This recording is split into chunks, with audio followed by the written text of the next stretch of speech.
I will be going through two examples on coordinate geometry that will showcase all the things that I have mentioned in the introduction. So, let's take a look at this example. Read the question yourself. Try yourself before you go through your answer with mine as well. You can do that by pausing the video, finish the question, then go through the steps that I go through with you right now. Alright? Now, assuming you have finished the question, alright, take note of some key terms that are very important. Alright, I'm going to highlight certain key terms right now.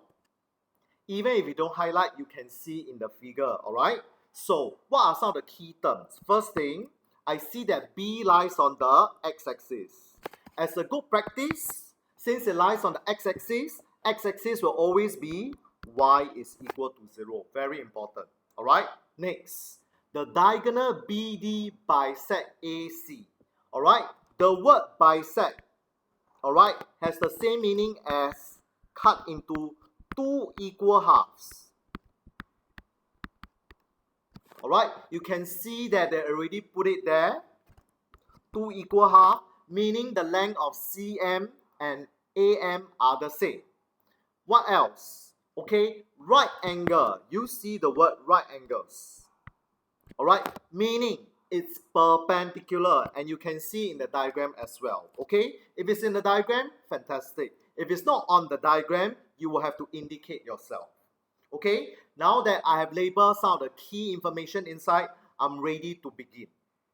Okay, part 1. I'm supposed to find the equation of BD.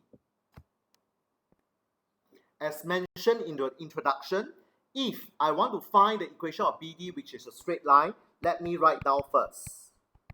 It must be in the form y equal mx plus c. Our job is to always find the gradient. Okay, do I have the ability to find the gradient of BD immediately now? No, because I do not have the coordinates of BD. However, there is a relationship. Why? BD is perpendicular to AC. I can find the gradient of AC first. So let me do that now. Gradient of AC, I'll write down as m of AC using the formula.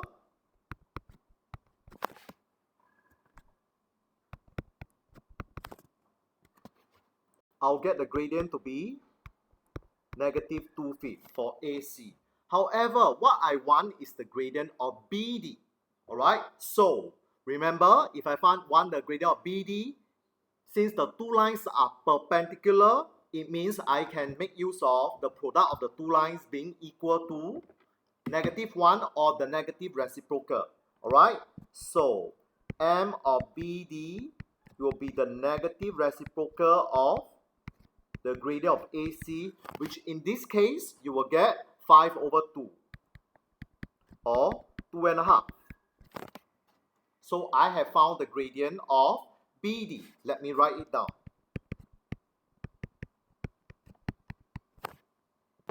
Now, in order for me to find C, which is the y-intercept, alright, I will need to require to know a known point on the line. But there are no coordinates here. I do not know the coordinates of B. I do not know the coordinates of D.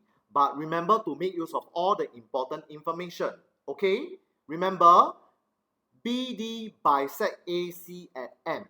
Since it bisect means it cut into two equal halves, M must be the midpoint of AC. Meaning, find the midpoint M, and since M lies on the line BD, I can find the value of C. And I'm going to do that right now. So I will need to find the midpoint, which is the average of the x coordinates of A and C. In this case, just do a quick tabulation. My coordinates of M lies on the line BD. So I'm going to use this coordinate M to substitute inside my equation to find the value of C.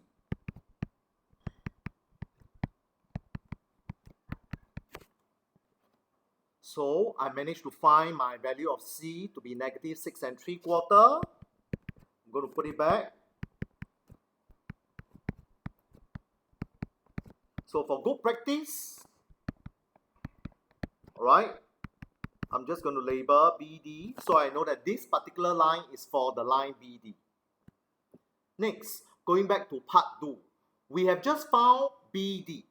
And take note, our next thing is to find the coordinates of B. What do you realize about the coordinates of B? Yes, it lies on the x-axis, which is y is equal to 0. Alright, B also lies on the line BD.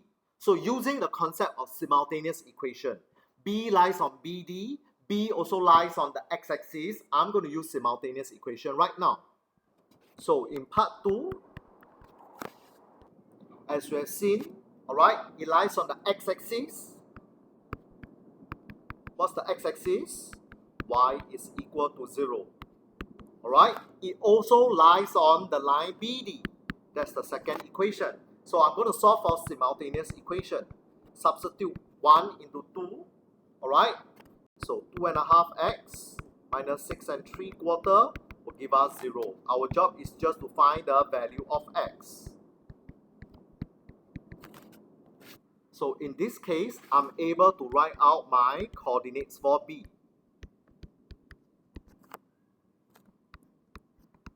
Since y is equal to 0. Part 3, take note, I'm supposed to find the coordinates of D. Alright, and there's one very important thing to take note. Alright, they mentioned that ABCD is a parallelogram. Alright, parallelogram is a special figure.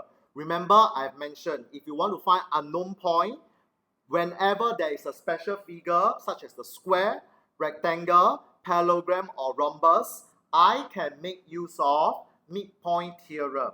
Why? Because 3 points are already known. I've written down the coordinates of B, which we found in part 2. Coordinates of A and C are given, but D is the unknown point that we need to know. So very simple, just make use of midpoint theorem. I'm going to denote D to be x, y. And the midpoint theorem tells us that the midpoint of BD is equal to the midpoint of AC, and I'm going to use that to solve. As mentioned, I'm using the midpoint theorem now. So the average of the x coordinate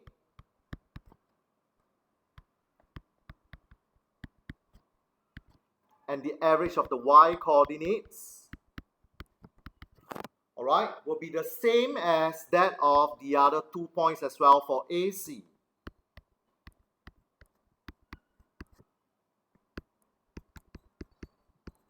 Then my job is very simple. Compare the x coordinates here and compare the y coordinates here, and I'm able to solve for x and y respectively.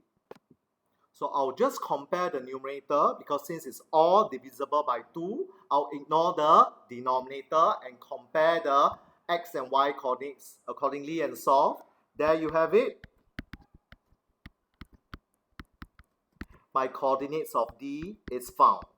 And this is the method using the midpoint theorem, because we have a special figure as a parallelogram.